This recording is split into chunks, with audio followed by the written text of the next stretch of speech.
comment of the month. Comment. I like the comments. It sucks how guys bust their asses all their lives constantly being dragged down through the mud and people who have no idea pass judgment. I am new to bodybuilding, coming in at 45, but the story is the same in any sport or business. If you are not good enough, then you are not good enough. Work harder, smarter, forget the bullshit, and in the true Aussie spirit, have a effing go. Lee Priest is a dead set champ in my eyes. And I like that comment because the guy's getting into it at 45. He's just having a go, enjoying it. And that's how it should be. You should just go in and have a go and be the best you can be. Don't pull other people down because someone's better than you. Because in there, and it's like I say, I go into a gym and I could walk in and people are bagging the hell out of me. Look at him, look at this, look at that, steroids, this, that. But yet, the people that are saying that are in the gym to build muscle, to look like me or look like a bodybuilder, but yet they're going to pull you down for being where they want to be. So, in any given thing in life, bodybuilding, any sport, any business, someone's always going to be better than you, someone's going to be smarter, so they're going to make it more.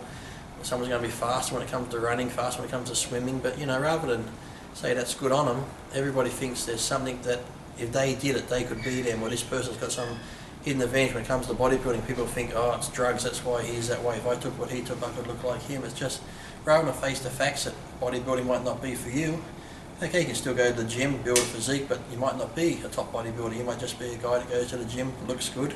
You might be strong, that's good, but you're not going to be a bodybuilder. It's like me, I could probably go running, I'm not going to be a Carl Lewis, so that doesn't mean I'm going to go around and call Carl Lewis and Usain Bolt fuckwits, what idiots, fuck them, they can do this and do that, and I could be like that if I did this. It's like, why bother? You know, we're all built in, you know, for a certain sport, given a certain ability to do whatever it is. Some people don't really have any sporting ability at all. They might be better at computers, they might be better at business type stuff, so that's what they go into. So, like as the guy said, just have a go and be good at what you're good at. If someone's better than you, you know, there's no need to be rude and bring them down or talk bad about them, or you know, talk about the tall poppy syndrome, and people do get jealous. You see someone in a nice car, you see it all the time, someone goes past in a Ferrari, people go, oh, look at that fucking arsehole. It's like, why? Because he's got a Ferrari, he's successful in life and stuff like that. But yes, it's human nature, but you know, it's just, as I said, just concentrate on yourself and be the best you can be, no matter what it is, business, sport, anything.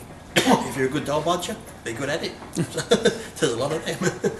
So I couldn't do that, but you know, but some people can sit around and collect money from the government all day and they're good at it. They've done it for 20 years or more, so that's their calling in life. So if that's what they're good at, good on them.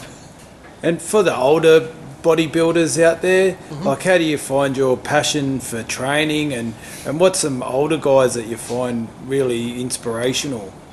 Like I said, it was always my grandfather. Like I said, he was in his 70s and 80s and he was still doing it. I go to gyms now and see older guys still in there doing it, and it's good to see because, you know, you don't take it to the extreme that somebody like I might do because I'm competing still, or competed last year and stuff, but you know, you can do it at any age bodybuilding. That's the thing, you only do it to your level. You don't need to, there are some guys out there who I see now who are in their 50s, 60s who still compete and still go heavy, but then you see the guys who just go in there for fitness, and that's the thing, just as long as you keep moving and doing something, it's better than doing nothing. So if you just go to the gym and do a circuit type workout, walk on the treadmill, do some light weights, you can do that at any age, just get up and do it. In the beginning it might be hard if you're not used to it, but you can start at any age, at any level, and then build up. If you want to go make it harder, you can. If you want to make it easier by doing supersetting and lighter stuff, you can too. So bodybuilding is one of those things that any man, any woman can do it at any age, just as long as you get up and do it, make the effort to get up and move. Like I said, you might just start 1 month, 1 week, just walking, just do walking, do little stuff like that, and then maybe do push-ups, just do basic stuff before you want to join a gym. So as long as you do anything,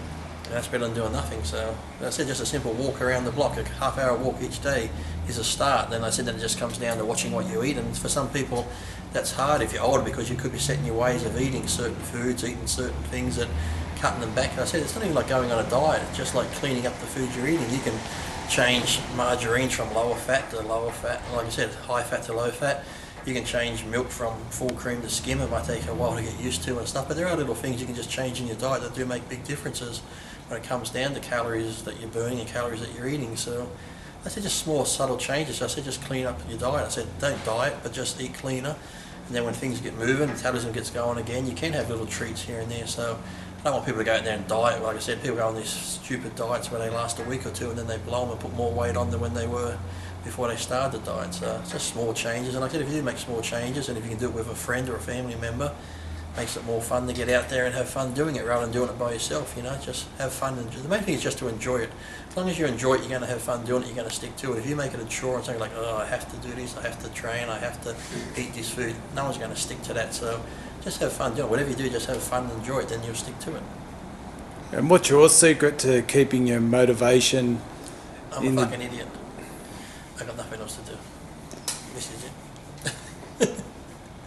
No, I don't know. I've been doing it for so long. I think I enjoyed it. I think for me too, I love the training side. So take the contests away, which I didn't do for a long time, and that sort of thing. I still train. So that's just one of those things. I love training.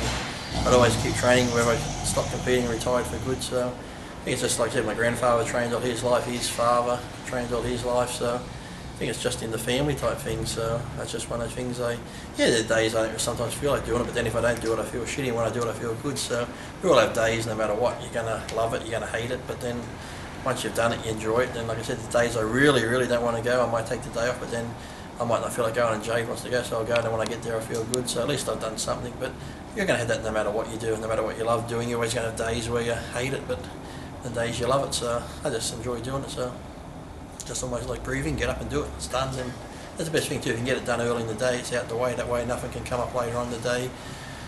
You know, we think, okay, I'm too tired now to go to the gym, but sometimes people work different hours and they have to go later at night. So it's just like I said, if you can just have a friend and someone to do it with to keep you motivated for those days you don't feel like going, and if you know you've got to meet somebody there, more chances are you're going to go to the gym and meet that person and train, rather than just by yourself. You can just be like, do it tomorrow. So I said, just keep it fun and you'll keep doing it and enjoying it. I'll be like, oh, when you get to my age, you can't do it anymore. I said, that's just excuses. You know, if you're old, you can do anything really. It just comes down to motivation and doing it. But you see it all the time. I can't do that. I'm like, how old are you? Oh, I'm 48, 50. I'm like, you've still got years ahead of you. So even at 50, you should still be able to go. Like I said, just the basic walking somewhere is something. So, as I said, you'll always find, you know, I said, if you either tell someone to go to the gym and do this, they'll come up with a million excuses why not to, and maybe one or two why they should. So they'll always have millions of, I can't do it because of this, I can't do it because of that. You can always do something. You know, if you've got a bad back, you can maybe still walk, but there's something you can do to keep moving. So that's just people getting out of their comfort zone sometimes to find it. So if you want to, people I've always said, if you want to do something bad enough, you'll do it, no matter what it is. If you want it bad enough, you'll go out and do it. It's like, if you had a sore back and you were crippled, but I put probably $2 million in cash a couple of Ks down the road, you'd find a way to fucking jog or walk down there to get that $2 million cash. So, you know, I said, it's just the motivation sometimes people lack and need to get going. That's why I said if you can do it with a friend or a family member or whatever, just go out, walk your dog, do anything, just mow the yard a bit, you know, just anything at all. As long as you're moving and keeping fit and having fun doing it, well, you're going to enjoy it. You'll remember seeing a photo of you doing a one-arm incline dumbbell press after you had your... Yeah, they told me to take a couple of months off. I think I took 2 days off, and I still went to the gym. I did legs. I trained this side of my body. My training partner would just push on this leg. Richard at the time would push on this leg, so if this arm was like this, if I had the heavy dumbbell here, he'd just hold my leg on this side so I wouldn't tip over on the bench, and I just kept training through it. So like I said, if you want to do something, you'll do it. You'll find a way to do it no matter what it is in life, whether it be build something, get a job, anything like that. You just need, some people just need that motivation to do it, but I said if you want it bad enough, you'll go out and do it and find a way to do it. Otherwise, you just sit there making excuses and you never go anywhere. So it's safe to say it's an addiction, but a good one. Yeah, it's sort of an addiction, yeah, but it's more of just, to me it's like a part of life, really. Yeah. It's just a part of doing something. I wouldn't say I'm addicted to it, because I could stop if someone said, Lee, you got this health problem, if you keep doing it, it's going to kill you. I could easily stop. I'm not like, I got to go. So I just enjoy doing it. So